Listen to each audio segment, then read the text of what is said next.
Bonjour à tout le monde, j'espère que vous allez bien. Nous avons le plaisir de vous proposer une table ronde autour des métiers du dev et des devs en général et comment aujourd'hui euh, les devs évoluent dans le marché parce qu'il y a énormément de changements euh, et de changements dans les carrières, dans les compétences, dans les profils.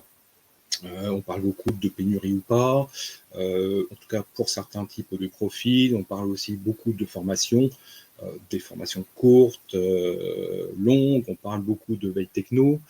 On parle aussi de la révolution autour du web, autour de l'IoT, de l'intelligence artificielle, le rôle de plus en plus présent de la cybersécurité. Donc on voit bien aujourd'hui que le spectre des développeuses et développeurs change énormément, s'élargit aussi parce qu'on s'aperçoit que ce sont des profils qui se généralisent dans tous les segments de l'économie, dans toutes les sociétés. On a besoin de code, on a besoin d'experts techniques. Et pour un petit peu échanger autour de tous ces thèmes-là, vous comprendrez que ces thèmes sont quand même très importants et très larges. On a un très large panel aujourd'hui pour discuter un petit peu tous ensemble de tous ces sujets-là. Alors, cette table ronde est organisée par l'éditeur Couchbase et par le magazine Programmé. Tout d'abord, un grand merci à tout le monde d'être là. C'est un plaisir de vous accueillir. Et durant 3/4 d'heure, 50 minutes, on va essayer d'échanger toutes et tous ensemble autour des problématiques que j'ai évoquées il y a quelques secondes. Alors, avant qu'on commence un petit peu d'échanger ensemble, je vous propose que chacun se présente en quelques mots. Alors, qui veut prendre la parole en premier? Il ne faut pas voir. Bonjour tout le monde, je m'appelle Valériane Venance, je suis développeur évangéliste et je suis très contente d'être là aujourd'hui. Merci. Je peux continuer. Ouais. Bonjour à tous. Je m'appelle Adriana, je suis développeuse consultant. Bonjour, moi c'est Laurent Doguin, je suis directeur développeur Relations chez Couchbase.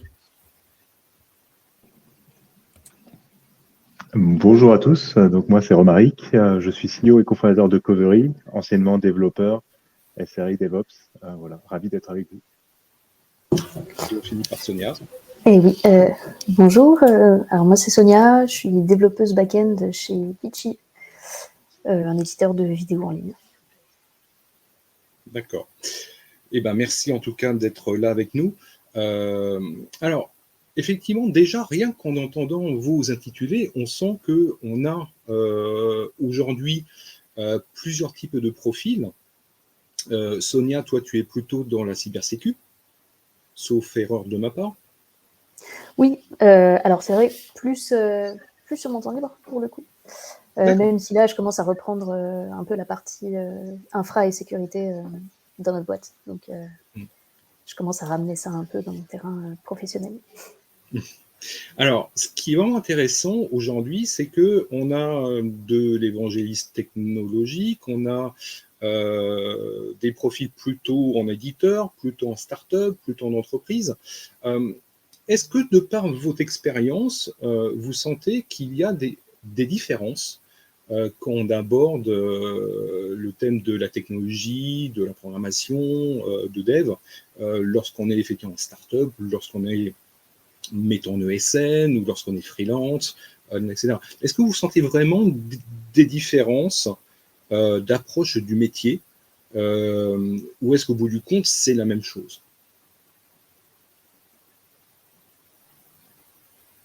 Alors, je peux prendre la parole sur la question, qui est une bonne question. Je pense que fondamentalement, quel que soit l'environnement, c'est que mon avis, mais le travail du développeur, ça reste toujours le même, c'est-à-dire qu'on lui apporte sur un plateau un problème énoncé. Son travail est de trouver la meilleure solution ou les meilleures solutions potentiellement, quel que soit finalement l'environnement dans lequel il est amené à travailler. Évidemment, il y a un contexte qui est changeant, mais fondamentalement, le travail du développeur, pour moi en tout cas, je ne sais pas ce que vous en pensez, mais reste fondamentalement le même. J'ai travaillé dans des organisations un peu plus larges, mid-size company. Aujourd'hui, j'ai ma startup. fondamentalement le travail du développeur. C'est vrai que dans un environnement de startup, on va lui demander d'en faire un peu plus, forcément d'être un peu plus souple, notamment sur son périmètre. Mais fondamentalement, le travail du développeur reste le même, c'est-à-dire un problème énoncé, une solution qui est apportée, et du coup, voilà. Merci. Mm. Je suis assez d'accord avec ce que tu viens de dire, Romaric, et pour moi, qui suis passée par du freelance avant et qui ai aussi bossé dans des boîtes après en CDI, pour moi, la vraie différence, en fait, ça va être le métier. Et quand je parle du métier, je parle pas du métier de développeur, mais en fait du métier auquel va être attaché du coup le produit pour lequel on code. Et du coup, forcément, il y a ça qui va varier et qui va amener du coup des contextes un peu différents que tu as évoqués rapidement. Mais c'est vrai que voilà, fondamentalement, ça reste la même chose, à savoir écrire du code. C'est vrai que si tu travailles chez un éditeur, moi j'ai fait toute ma carrière chez des éditeurs, tu n'as qu'un métier, qui est le métier de ton éditeur. Et quand tu travailles chez des ESN, quand tu travailles dans d'autres entreprises comme ça, tu dois t'adapter constamment au métier des clients chez qui tu es. Et finalement, ton métier, entre guillemets, développeur, c'est plus de t'adapter au métier de chez qui tu vas que finalement d'écrire du code, parce que ça, c'est la partie technique qu'on connaît, qu'on sait faire. Et la valeur ajoutée, c'est plus, vas-y, je vais comprendre le métier de mon client rapidement et comprendre ce qu'il me demande. Pour moi, en tant que consultant, j'ai jamais travaillé en éditeur, mais en parlant avec certaines collègues, j'ai l'impression qu'ils sont plus facilement de la profondeur technique et de l'exercice de travail de code en équipe que chez un client.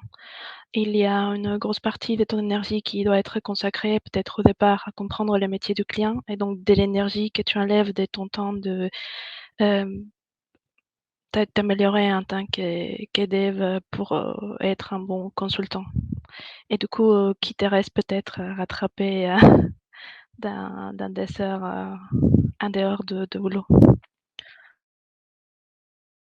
Alors, moi, c'est vrai que de mon côté, j'ai plus souvent bossé en écosystème startup.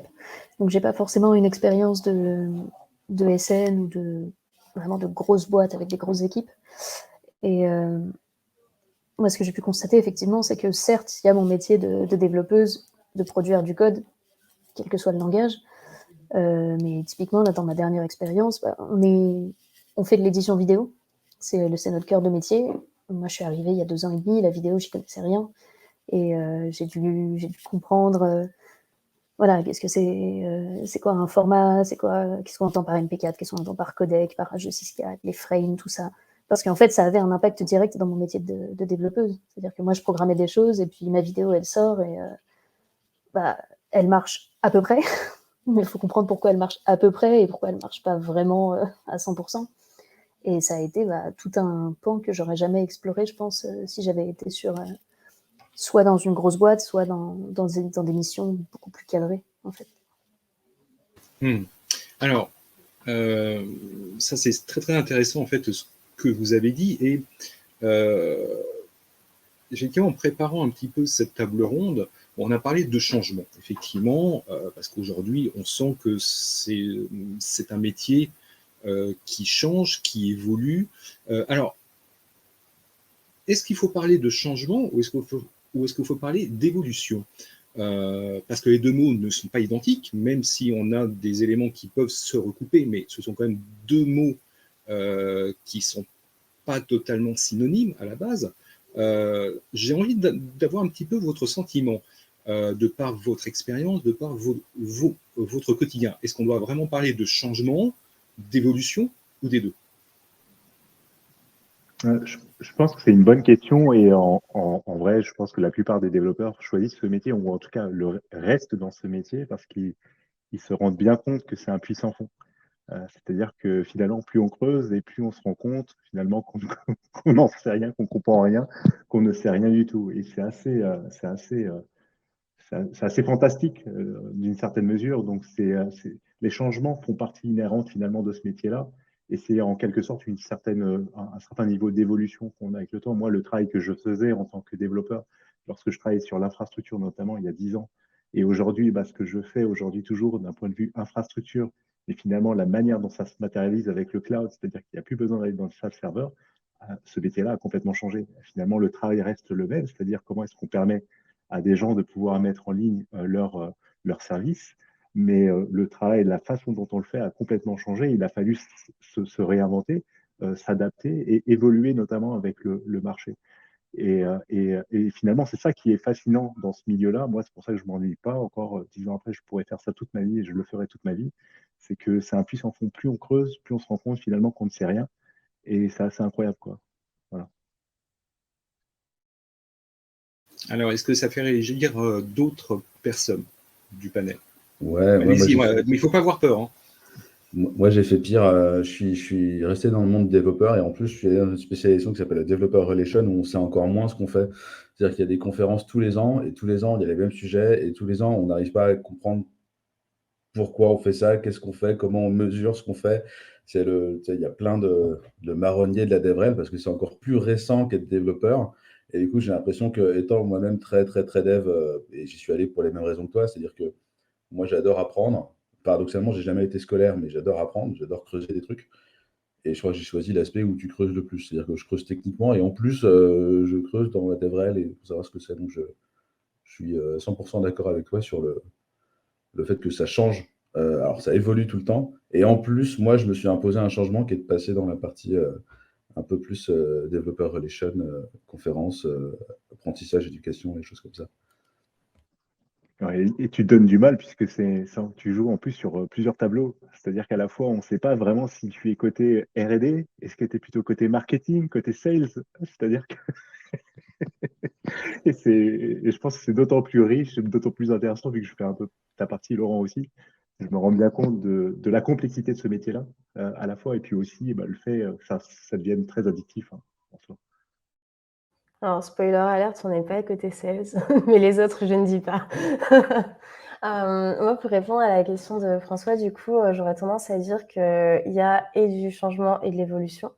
L'évolution, je la résumerai en un mot, c'est legacy. C'est-à-dire qu'en fait, on est obligé de créer au-dessus de l'existant parce que de toute façon, rétrocompatibilité, ce genre de choses. Et puis après, pour moi, l'évolution, elle va plus se situer au niveau des changements de paradigme. Et là, par exemple, je pense au passage du Web 2 au Web 3, où là, on est vraiment sur... le changement, du coup, se situe à ce niveau-là, où on va vraiment changer de paradigme. Et éventuellement, je sais pas depuis combien de temps il y a des langages basés comme le Rust ou ces choses-là sur les modèles acteurs et ainsi de suite. Mais ça, pareil, c'est vraiment un changement aussi complet. C'est pas pareil de faire de bosser sur des langages compilés, itératifs, ce genre de choses, comme par exemple du Ruby, et de faire du Rust. C'est deux paradigmes complètement différents qui vont forcer un changement dans sa façon d'envisager le code. Voilà. C'est un cycle. Il y en avait avant, il y en aura demain, et il n'y en aura pas après-demain, il y en aura après-demain. C'est les merveilles de l'informatique et de la mode et de la hype.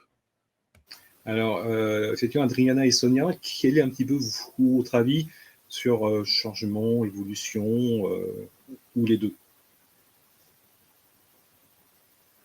Moi, je pense que oui, effectivement, c'est un petit peu des deux. Je pense que moi, quand j'ai commencé à être dev, j'ai démarré sur du JS. J'ai démarré en 2017 et c'était la grande époque de Bluebird et des promesses via Bluebird JS.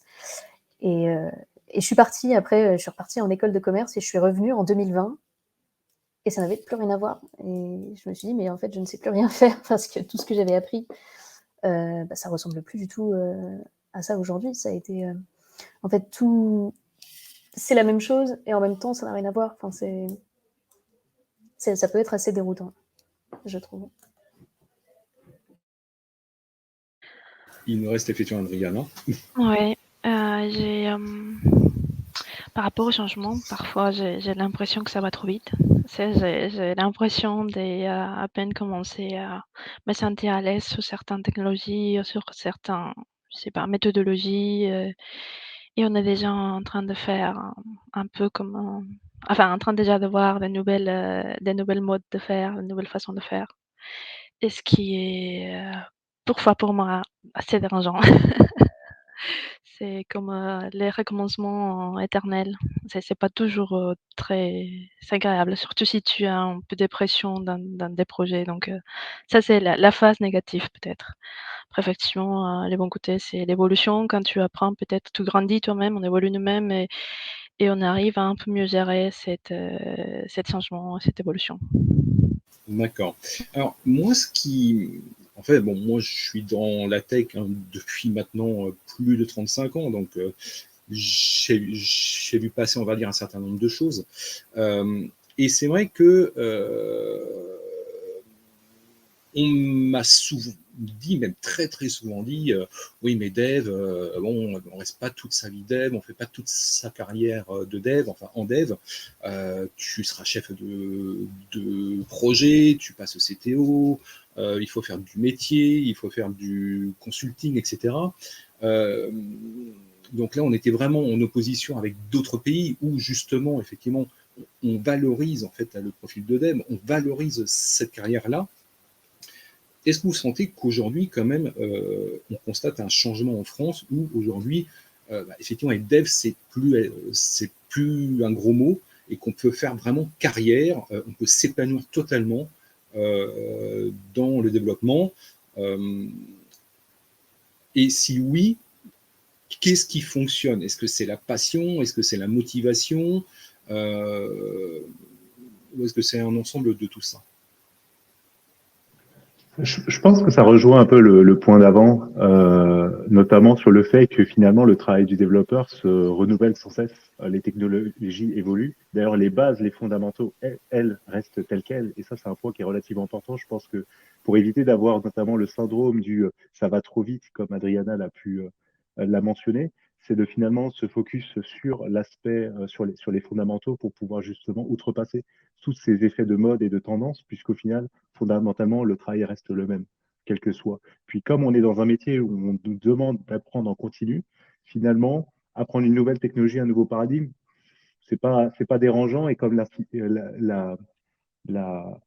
signifié Laurent, c'est un effet de mode aussi. C'est très cyclique. C'est-à-dire que les choses qui ont disparu reviennent. Voilà, Valériane parlait des modèles acteurs qui existent depuis les années 70, voire plus longtemps, qui ont été mis au goût du jour, notamment dans les telcos. Aujourd'hui, bon, ils ont eu un peu euh, un effet de mode, notamment ces dernières années, et puis ils vont repartir et puis ils reviendront bien plus tard. Donc ça, c'est un point qui est important. Je pense que justement, c'est le fait que les organisations aujourd'hui ont compris que finalement, le travail du développeur, c'est un travail qui est continu, c'est-à-dire que ça ne s'arrête jamais. On ne devient pas, finalement, moi, je l'associe beaucoup au métier d'artisan.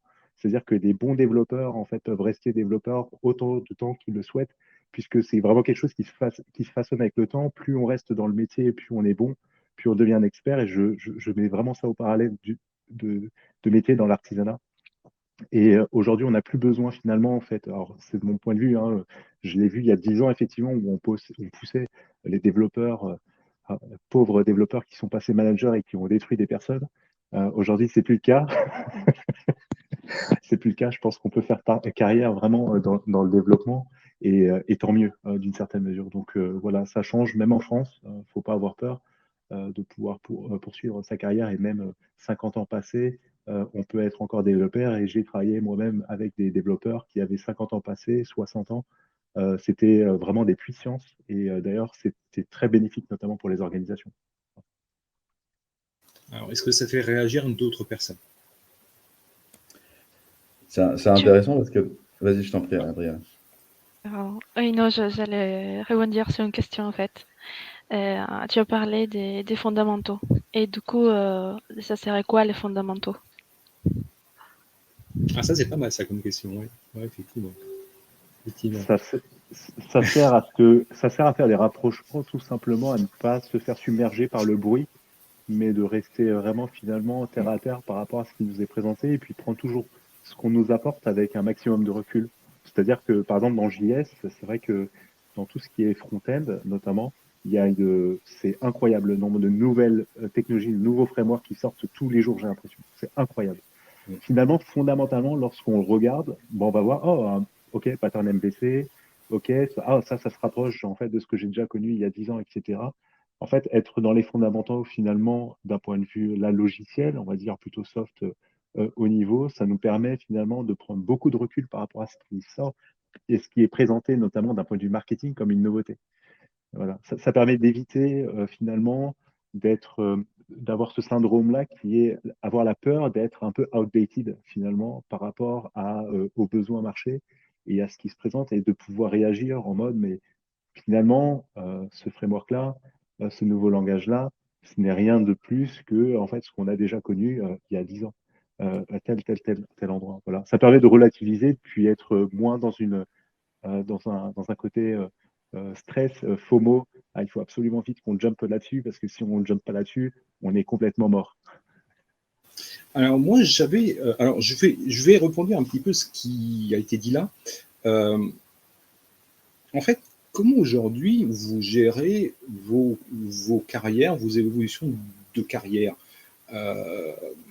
Bon, effectivement, on a parlé de passion, on a parlé de fondamentaux à l'instant, on a parlé de changements et des évolutions, mais finalement, comment aujourd'hui vous gérez, vous, votre carrière, ou comment vous imaginez en fait, la gérer, la faire progresser?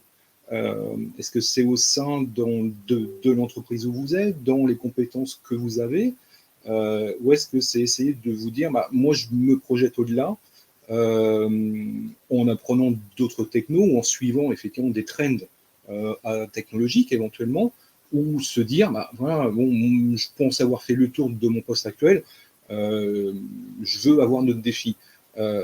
Comment vous voyez un petit peu les choses? Moi, je veux le poste de Laurent. Je rigole. Mais pas loin. Genre, au début, c'est marrant parce que je me voyais pas du tout quand je suis arrivée dans la tech. J'ai fait 42 et 42, c'est vraiment genre tu codes, presque tu souffres dans ton code et tu es trop content de souffrir. Et en fait, ça me plaît et ça me plaît toujours. Et du coup, je me voyais vraiment pas sortir de cet environnement de dev un peu hardcore presque. Et au final, je me rends compte qu'en vieillissant, je pense que c'est surtout dû à l'âge. En fait, des fois, c'est bien d'être un peu plus posé, d'être sur des choses un peu comme ça. Et puis après, moi aujourd'hui, je suis arrivée au stade aussi où voilà, j'ai fait le choix, comme Laurent, de me spécialiser dans les developer relations. Et je me rends compte qu'aujourd'hui, j'ai des choses à transmettre.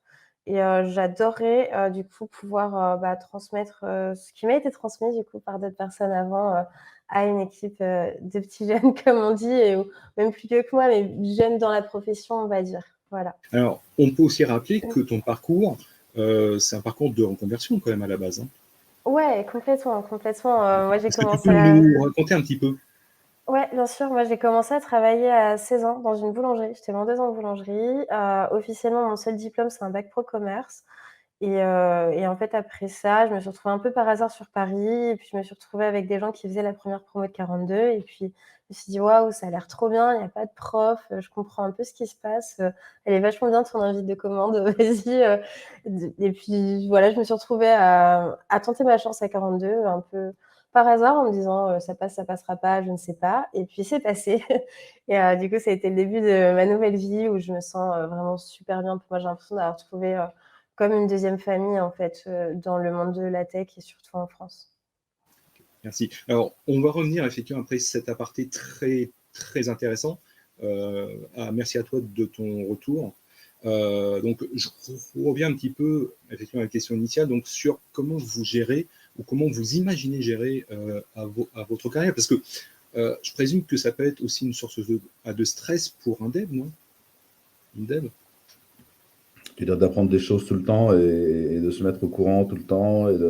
En fait, il y a eu deux types de vocabulaire employés depuis le début. Il y a un côté un peu maso où on aime se faire mal, on aime travailler, on aime progresser. Et moi, j'ai jamais trop été là-dedans parce que je suis trop feignant pour ça. Et j'ai toujours été dans le côté jouet. Moi, quand je discutais de nouvelles techno, je voyais ça comme un nouveau jeu. Et j'adore jouer. Je pense que l'humain doit jouer tout le temps et c'est comme ça que tu apprends et que tu progresses. Et moi, j'ai toujours approché l'informatique comme ça. Un nouveau jouet, je vais pouvoir essayer quelque chose d'autre. Donc, ça m'a jamais trop posé de questions sur comment se tenir au courant, puisque c'est ce qui m'amuse, c'est ce qui fait que je suis dedans, et c'est pour ça que je le fais. Et paradoxalement, je me pose beaucoup plus la question, et mon syndrome de l'imposteur s'exprime beaucoup plus quand il s'agit de parler de Developer Relation, qui est donc ma spécialité, qui n'est pas forcément quelque chose d'amusant sur lequel tu peux. C'est pas des briques de Lego que tu peux assembler.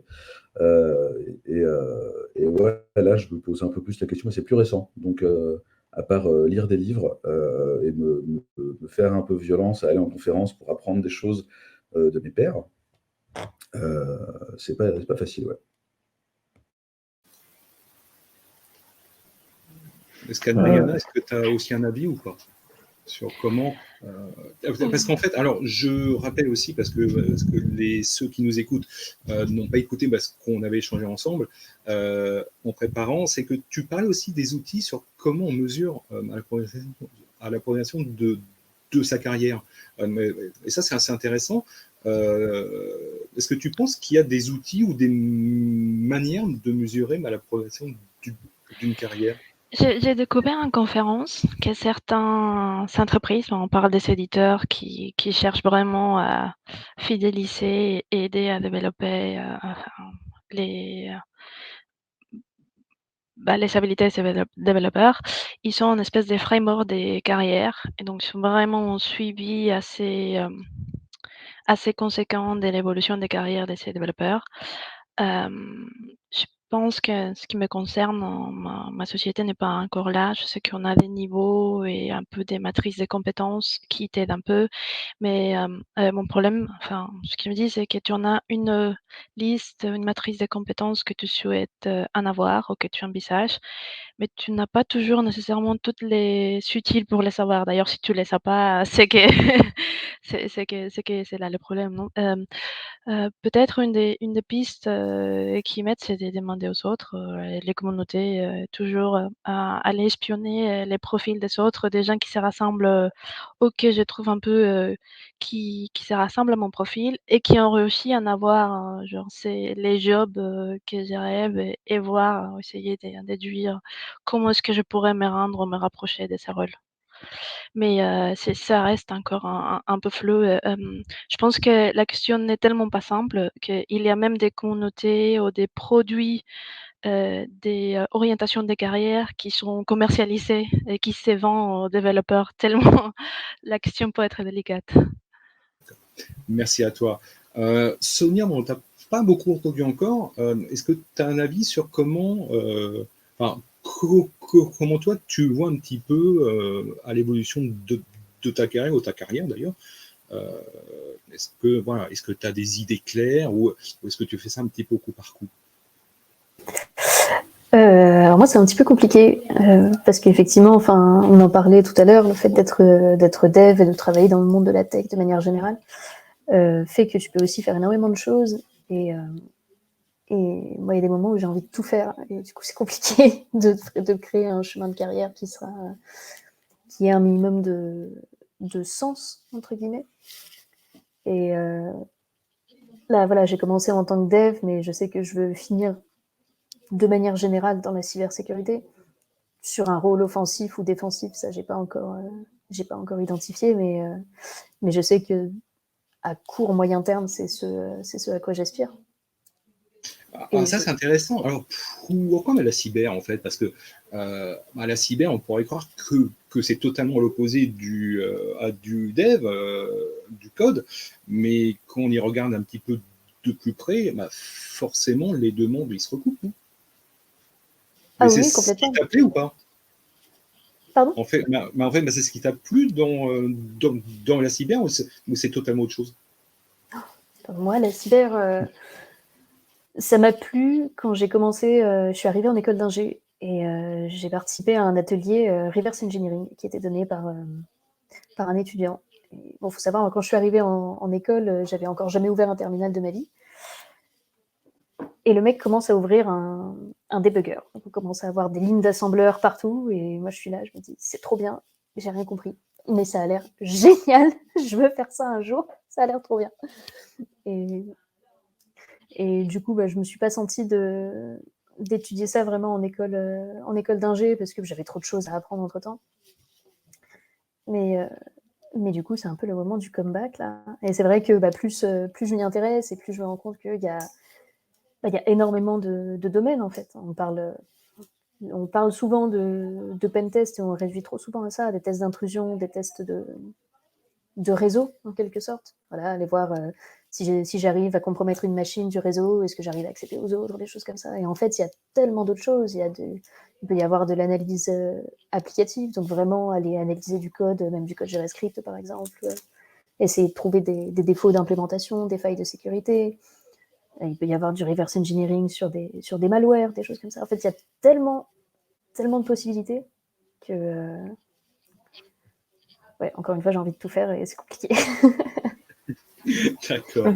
Alors, est-ce que je peux faire juste une petite parenthèse pour les gens Oui, qui vas-y. s'intéressent à la cybersécu? Je vous invite à aller faire des CTF, des captures de flag, à aller sur les sites RootMe, à regarder ce que c'est que la stéganographie, la cryptographie, ce genre de choses. Il y a énormément de très bonnes ressources dispo sur Internet et il y a de quoi s'amuser un petit moment avant de tomber à court. Alors, je vais rebondir un petit peu ce que tu viens de dire, Valériane, parce que ton commentaire est super intéressant, dans le sens où la veille techno, c'est une des parties vitales en fait du métier de dev, hein. Ça c'est clair, et on le sent bien lorsqu'on voilà, depuis qu'on échange ensemble, effectivement, on sent qu'il y a qu'on tourne un petit peu autour du pot, mais sans mentionner effectivement à la notion même de veille techno. Est-ce que pour vous, en fait, la veille techno, c'est vraiment un des fers de lance de l'évolution de sa carrière, même de ses profils techniques d'ailleurs, pour apprendre, pour étendre les compétences que l'on a déjà ou pour découvrir autre chose. Et la question supplémentaire bonus, on va dire, c'est je présume qu'il ne faut pas faire n'importe comment cette veille, parce que sinon on y passerait ces journées entières. Alors, qui va tenter de répondre en premier? Allez. Vas-y. Laurent qui se dédouane. Lance-toi, vas-y. Du coup, je pense que dans tous les cas, il ne faut pas se mettre de pression parce qu'en fait, la tech est vaste, elle se complexifie comme absolument tous les domaines et que déjà, c'est bien de focus sa veille sur son domaine. En tout cas, celui dans lequel on a envie d'être, celui dans lequel on est aujourd'hui ou celui vers lequel on a envie d'aller. Idéalement les deux, si on veut bouger vers quelque chose, il ne faut pas oublier quand même ce qui se passe là tout de suite, là où on est. Après, je pense qu'il y a quelque chose dont on parle beaucoup après les conférences, c'est le Hype Driven Development. Et autant c'est bien de savoir ce qui se fait dans l'écosystème et potentiellement ce qu'on va être amené à rencontrer demain. Après, il y a des choses, en fait, tout simplement, ça va disparaître avant même que vous en ayez eu l'utilité. Donc, c'est bien de savoir de quoi ça parle. C'est pas la peine forcément d'essayer de le maîtriser tout de suite. Ensuite, pour les outils, moi, j'ai dans mon navigateur, du coup, quand j'ouvre un nouvel onglet, quelque chose qui va me sortir, en fait, toutes les actualités tech. C'est plutôt quelque chose en anglais. Je vais vous retrouver le nom avant la fin si ça vous intéresse. Et en fait, du coup, ça me met les articles les plus upvotés en fait en haut. Du coup, j'ai aussi une idée de qu'est-ce qui est tendance. Donc voilà, à nouveau, on repart tout de suite dans la hype, mais au moins, ça compense un peu le FOMO, on va dire, parce que dans tous les cas, c'est pas possible de tout suivre à ce moment-là. Et puis, finalement, je pense qu'il faut chercher à aller un peu plus en détail vraiment sur les sujets qui nous intéressent. Et à ce moment-là, peut-être se les garder de côté 1 semaine, 2 semaines, 1 mois, jusqu'à ce qu'il y ait des articles un peu des tutoriels, des vulgarisations, des vidéos qui vont aller parler de ces choses-là, sans qu'on ait besoin de se taper tout le boulot hardcore tout seul. Et puis par contre, si on a envie de vraiment là tout de suite, ce truc, ça a l'air absolument ouf, et il y a une source de vérité, c'est le source code. Voilà. Oui, en fait, tu passes par des agrégateurs de contenu, en fait. Ouais, c'est ça, en fait. Hein, c'est ce genre de choses. Hein. Ouais, c'est ça. Puis Twitter, si c'est aussi un agrégateur de contenu. Et alors, question bonus. Et puis après, on va passer avec à tes camarades du jour. Combien de temps tu estimes que tu passes en mode veille ou auto-formation? Alors, je dirais pas par jour parce que c'est un petit peu, c'est peut-être pas une bonne mesure, mais au moins par semaine peut-être. Sur mon temps de travail, à peu près 4 heures. Et au-delà de ça, ça dépend quelle est la dispo de mon temps sur le week-end. Ce qui est déjà beaucoup. C'est énorme. Après, je pense que c'est aussi pas mal lié à mon travail de développeur évangéliste, où moi, du coup, je suis aussi là pour vulgariser des concepts pour les devs. Et donc, forcément, je veux savoir ce qui les intéresse et quels sont leurs points de vue avant d'aller leur expliquer la vie. Même question, Adriana. Un petit peu ce qu'on vient d'évoquer là. Qu'est-ce que tu en penses? De l'ordre du temps ou de la Non, façon en fait, en général? la veille techno et son rôle sur sa carrière, son métier. Je pense qu'on n'a pas on n'a pas trop les choix si on ne veut pas être, un peu obsolète. Dans le long terme, ça peut arriver ou sauf si on ne se soucie pas de rester sur des anciennes technologies. Si c'est une technologie niche, je pense que ça peut passer effectivement et si comme on a dit, on a des fondamentaux. Mais, je crois qu'on est fondamentalement assez curieux donc, ça s'est fait un peu naturellement pour moi et j'aimais beaucoup par contre, j'ai le même problème que Sonia, j'aime beaucoup des choses et donc je me disperse et j'aime un meet-up qui a mis un peu des formes sur la chose. Il a dit: «Il y a 2 types d'éveil, tu en as une veille passive et une veille active». Donc, quand tu te lis des news, quand tu vas à des conférences, quand tu es, finalement passif et tu crées pas, tu codes pas, tu appliques pas, bah, tu es d'un rôle passif. Évidemment que tu apprends un peu, tu comprends un peu, mais tu n'es pas vraiment, en possession complète de ces, connaissances. Donc pour aller au-delà, si tu veux surtout, avoir un job dans les sujets qui t'intéressent, il faut absolument passer et très rapidement dans l'actif et j'ai eu je pense que cette, pourtant c'était assez clair, hein, mais j'ai eu cette, meet-up, cette connaissance assez tard et j'ai passé beaucoup de temps à faire de la veille, passive. Maintenant, j'essaye de me remettre. Évidemment, faire de l'actif, c'est, bah, ça prend du temps. C'est tu passes ton week-end à essayer quelque chose et pas 1 heure à lire dans les métros. Donc, Oui, en fait, rien ne remplace de mettre les mains dans le cambouis. ouais. On va dire ça comme ça. Sonia, même question. Alors moi, la veille, c'est un truc que je fais de façon assez passive aussi. En général, je me repose beaucoup sur les autres. C'est-à-dire que voilà, je vais avoir des collègues, je sais pas, qui sont fans de DDD et qui vont aller éplucher toutes les chaînes YouTube, qui vont vous dire faites exactement ça, ne faites surtout pas ça, et puis ils vont un peu démêler ce qu'ils veulent de l'histoire et on en discute après. Sinon, je me rends compte que je fais énormément ma veille sur plein de groupes Discord. J'ai des groupes Discord beaucoup sur la cyber et sur un peu moins sur du dev, mais bon, ça se recoupe aussi. Enfin, il y a un peu de tout. Et souvent, les gens postent des articles dedans et ça me permet d'avoir des choses assez ciblées de manière générale. Et Twitter aussi. Merci à toi. Romaric, même question. Alors moi, ça va pas être une réponse simple dans le sens où je suis CEO, donc mon job, c'est plus de faire de... En tout cas, j'ai des personnes qui bossent chez moi sur la partie R&D. Par contre, je reste un vrai gros passionné. Moi, c'est la même chose, c'est-à-dire que je passe pas mal de temps, et c'est par jour. Pour le coup, je regarde beaucoup ce qui se fait. Pas d'un point de vue, et là, c'est là où j'essaie de gommer au maximum le bruit, c'est-à-dire toutes les choses qui sont très hype, etc. Ça m'intéresse pas des masses. Peut-être par mon background qui est beaucoup plus. Moi, en plus, j'ai fait des études d'électronique, donc j'aime rentrer dans le fond des choses, mais je passe pas mal de temps à regarder finalement, et par contre de manière très active. Et là, je rejoins Sonia, c'est-à-dire, je pense que pour vraiment absorber des concepts, absorber des choses qu'on lit, il faut pratiquer. Il faut essayer de rentrer et d'être plus dans un mode très actif, soit avoir un projet, un side project ou d'expérimenter.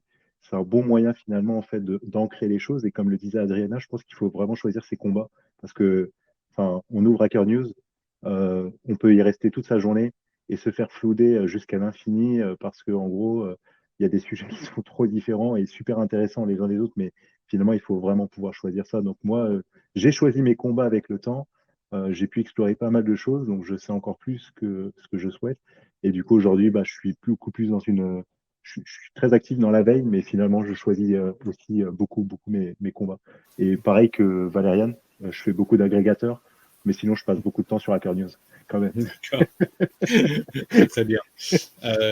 Très bien. Et ben, même question pour Laurent.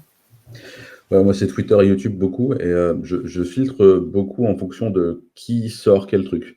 Et on parle beaucoup de hype-driven development. Il ne faut pas oublier que derrière le hype-driven development, il y a des éditeurs qui vous vendent des trucs. Donc, c'est des gens pour qui nous on travaille. Et moi, j'essaie de faire un peu attention à ça. Et c'est vrai qu'il y a énormément de produits. Quand je sais d'où ils viennent et pourquoi ils arrivent, ils m'ont l'air moins légitimes que d'autres, et je sais que je vais aller regarder quelque chose d'autre de différent, peut-être de plus open source, peut-être de fait par une boîte qui a des idées qui me plaisent plus. Je fonctionne aussi beaucoup comme ça. D'accord. Merci. Alors, je vois que le temps avance, parce qu'on est déjà à presque 40 minutes de discussion. Et oui, déjà, on ne voit pas le temps passer.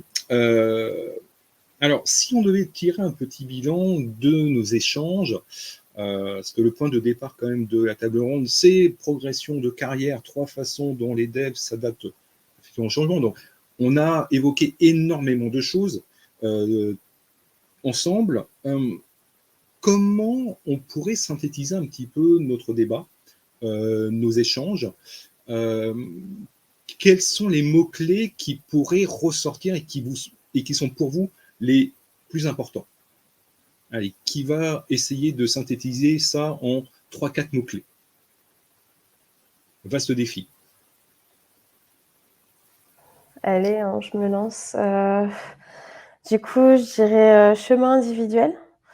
Je dirais passion. Je dirais également manager, pas manager. On rentre sur un seul mot-clé. Et puis le dernier, ça va être le plus difficile, mais mise à jour. Allez, je me lance aussi. Si tu Rihanna. veux. Apprentissage continu, gamification aux pratiques, communauté, et deliberate practice. Je sais pas comment on peut traduire ça. C'est pratique délibérée. Donc, faut que tu apprennes, que ça soit sympa, mais il faut des fois se faire un peu de mal pour avancer.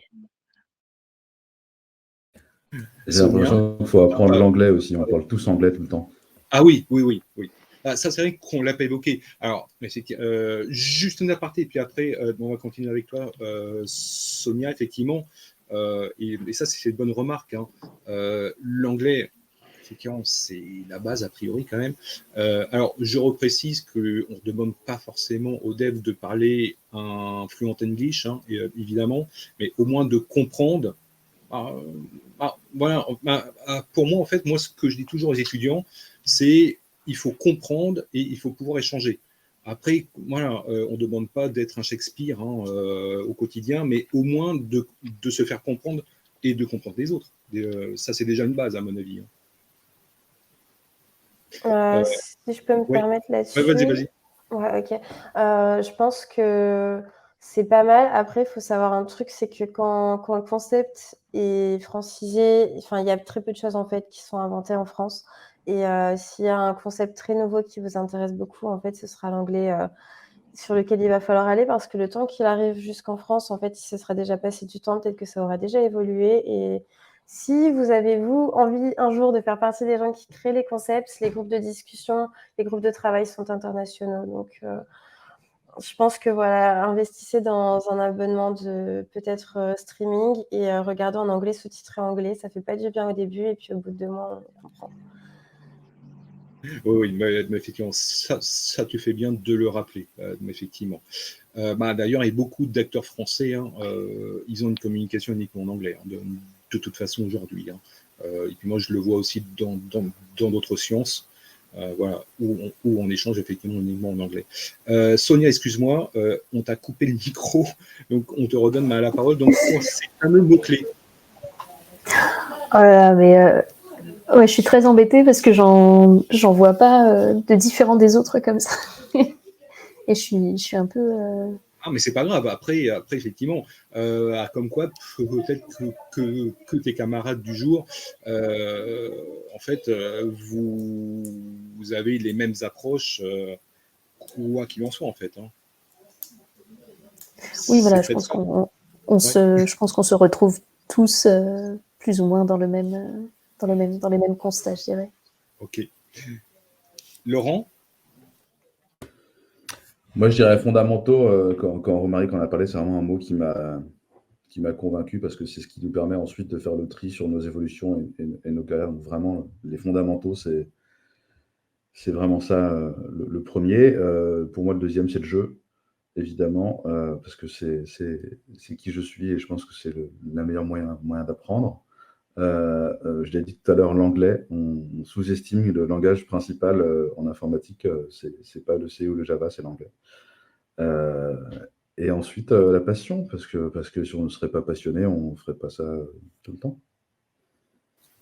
Merci à toi. Et enfin, on termine avec toi, Romaric.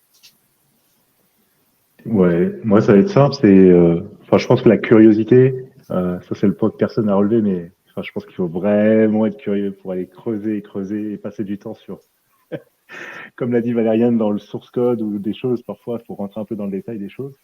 Personne n'est peut-être passé par ces sentiers-là, ou peut-être une personne. La passion, clairement, comme tout le monde, la résilience. Il y a le partage aussi. Je pense qu'aujourd'hui, on en est là où on en est, même nous, d'un point de vue personnel, parce que vraiment, il y a ce côté partage au sens où tout le monde, en fait, apprend à tout le monde et de plusieurs manières. Et je vais juste en rajouter un, mais qui est vraiment hyper underrated, qui est vraiment sous-coté, c'est la communication. Je pense qu'il est lié aussi au partage, mais la communication, c'est la clé. C'est vraiment la clé de voûte dans tout. C'est-à-dire qu'on ne pourrait pas, et c'est souvent quelque chose qui est sous-coté, on met vachement en avant finalement la capacité technique d'un individu, mais pas sa capacité en fait à pouvoir communiquer des idées et les partager avec son entourage. Et je pense que c'est important.